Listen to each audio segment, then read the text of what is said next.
Hello everyone. In this video, I'll guide you on how to group watch on Disney Plus so you can enjoy movies and shows with friends online.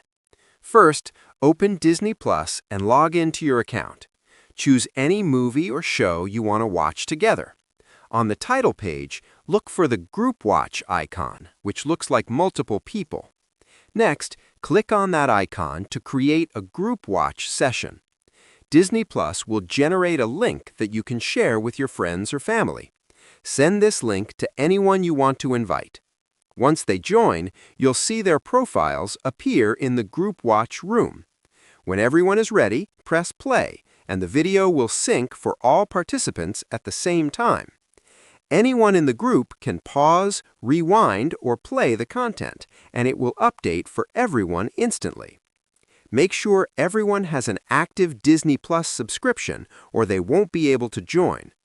And that's how you can use Group Watch on Disney Plus easily. Subscribe the channel for more videos.